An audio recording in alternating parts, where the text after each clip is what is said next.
राधे राधे। स्वागत है आप सभी का आपके अपने YouTube चैनल उपासना की उपासना में। हिंदू कैलेंडर के दूसरे माह वैशाख माह में गंगा उपासना, वरुथनी एकादशी, मोहिनी एकादशी, अक्षय तृतीया, वैशाख पूर्णिमा जैसे महत्वपूर्ण त्यौहार और व्रत आदि इस महीने में मनाए जाते हैं। धार्मिक मान्यताओं के अनुसार इसी माह से त्रेता युग का आरंभ हुआ था। इस वजह से इसका धार्मिक महत्व बढ़ जाता है। आइए जानते हैं कि कौन से 4 महत्वपूर्ण कार्य इस माह में करने से मिलती है शुभ फलों की प्राप्ति और कौन से ऐसे कार्य हैं जिनको हमें भूल कर भी नहीं करना चाहिए। सबसे पहला काम है, हमें इस महीने दान करना चाहिए। इस महीने दान का महत्व बढ़ जाता है। कहते हैं कि यदि आपने पूरे वर्ष कोई भी दान नहीं किया है तो इस माह में दान करने से पूरे वर्ष में किए गए दान का फल प्राप्त होता है। दूसरा काम है, वैशाख माह में सूर्योदय से पहले किसी नदी, जलाशय या कुंड में स्नान करना चाहिए। यदि यह संभव ना हो तो अपने घर में ही गंगा जल मिलाकर पानी से स्नान करना चाहिए। सूर्य को अर्घ्य देना चाहिए और जल में तिल डालकर प्रवाहित करना चाहिए। वैशाख माह में किए जाने वाला तीसरा कार्य है पूजा करना। इस माह को माधव माह के नाम से भी जाना जाता है। माधव यानी विष्णु भगवान का एक अन्य नाम है। इस माह में विष्णु भगवान की पूजा का खास महत्व होता है। भगवान विष्णु के साथ माता लक्ष्मी की पूजा करने से स्थिर लक्ष्मी हमारे घर में निवास करती हैं। तो इस महीने में जितना ज़्यादा से ज़्यादा हो सके पूजा पाठ में समय लगाना चाहिए। वैशाख मास में भगवान विष्णु की पूजा का विधान है और इस दौरान भगवान विष्णु की तुलसी पत्र से माधव रूप की पूजा की जाती है। स्कंद पुराण के वैष्णव खंड के अनुसार न माधव समो मासो न कृतेन युगम समम न च वेद समम शास्त्रम न तीर्थम गंगया समम। अर्थात माधव मास यानी वैशाख मास के समान कोई मास नहीं है, सतयुग के समान कोई युग नहीं है, वेदों के समान कोई शास्त्र नहीं है और गंगा जी के समान कोई तीर्थ नहीं है।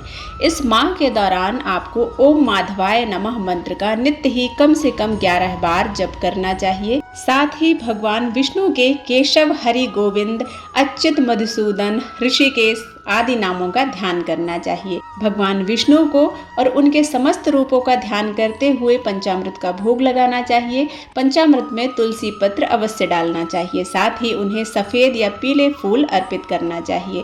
इससे आपके करियर में, नौकरी में, व्यापार में तरक्की मिलती है। जीवन में कभी कोई संकट नहीं आता है और दाम्पत्य जीवन भी सुखमय व्यतीत होता है। चौथा कार्य है श्राद्ध। इस माह में अमावस्या और पूर्णिमा पर पितरों के निमित्त तर्पण, पिंडदान करने से पितृदोष समाप्त होता है और उनका आशीर्वाद प्राप्त होता है। पितरों की आत्मा की शांति के लिए तर्पण और उपवास करना चाहिए। किसी गरीब व्यक्ति को दान पुण्य अवश्य करना चाहिए।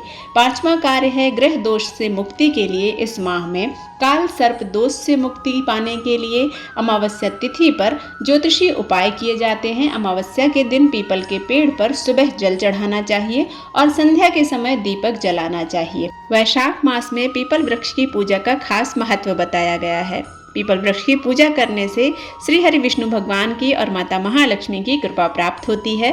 वैशाख के महीने में पीपल वृक्ष को सींचना शुभ बताया गया है, लेकिन सींचते वक्त ध्यान रखें कि पीपल का वृक्ष शनिवार के दिन स्पर्श करना चाहिए, अन्य दिनों में इसे स्पर्श नहीं करना चाहिए। साथ ही रविवार के दिन इस पर जल अर्पित नहीं करना चाहिए, यहाँ तक कि उसकी छाया के नीचे से भी नहीं निकलना चाहिए।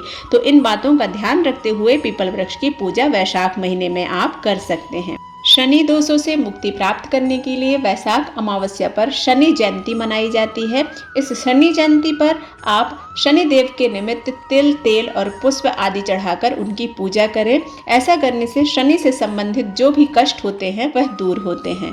वैशाख कथा का श्रवण करना चाहिए वैशाख के महीने में। साथ ही गीता का पाठ भी करना चाहिए। इस महीने में कुछ ऐसे कार्य हैं जिन्हें हमें नहीं करना चाहिए।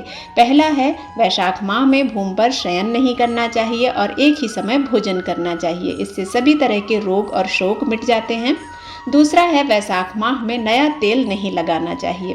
तीसरा है, इस माह में तेल व तली भुनी हुई चीज़ों से परहेज करना चाहिए।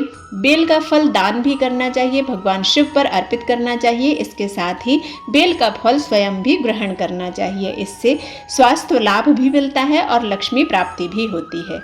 वैशाख मास में तेल लगाना, दिन में सोना, कांसे के बर्तन में भोजन करना, खाट पर सोना, घर में नहाना, निषिद्ध पदार्थ खाना, 2 बार भोजन करना तथा रात में खाना खाना, यह 8 बातें त्याग देना चाहिए। वैशाख मास की पौराणिक कथा के अनुसार प्राचीन समय में धर्मवर्ण नाम के एक द्विज रहा करते थे। द्विज यानी ब्राह्मण। वे बहुत ही धर्मपरायण थे। एक बार उन्होंने किसी महात्मा के मुख से सुना कि कलयुग में भगवान विष्णु के नाम स्मरण से ज़्यादा पुण्य किसी भी कार्य से नहीं मिलता है। धर्मवर्ण ने इस बात को आत्मसात कर लिया और सांसारिक जीवन छोड़कर संन्यास लेकर भ्रमण करने लगे। एक दिन भ्रमण करते हुए वह पितृलोक पहुंचे। वहां धर्मवर्ण ने देखा कि उनके पितर बहुत कष्ट में हैं। पितरों ने उन्हें बताया कि उनकी ऐसी हालत तुम्हारे संन्यास के कारण हुई है, क्योंकि अब उनके लिए पिंडदान करने वाला कोई शेष नहीं है। यदि तुम वापस जाकर गृहस्थ जीवन की शुरुआत करो, संतान उत्पन्न करो तो हमें राहत मिल सकती है। साथ ही वैशाख अमावस्या के दिन विधि विधान से पिंडदान करो। धर्मवर्ण ने उन्हें वचन दिया कि वह उनकी इच्छाओं की पूर्ति अवश्य पूर्ण करेंगे। इसके बाद धर्मवर्ण ने सन्यासी जीवन छोड़कर पुनः सांसारिक जीवन को अपनाया और वैशाख अमावस्या पर विधि विधान से पिंडदान कर अपने पितरों को मुक्ति दिलाई। वैशाख मास में स्नान, दान, पूजा पाठ, यज्ञ, हवन, पितरों के तर्पण आदि समस्त कार्यों को करने से जीवन से कष्टों से हमें मुक्ति मिलती है। साथ ही भगवान विष्णु की कृपा प्राप्त होती है। भगवान विष्णु जगत का पालन पोषण करने वाले हैं। उनके शरण में जाने वालों का उद्धार होता है। इसलिए इस महीने में जितना ज़्यादा से ज़्यादा हो सके भगवान का नाम जाप करना चाहिए, ध्यान करना चाहिए।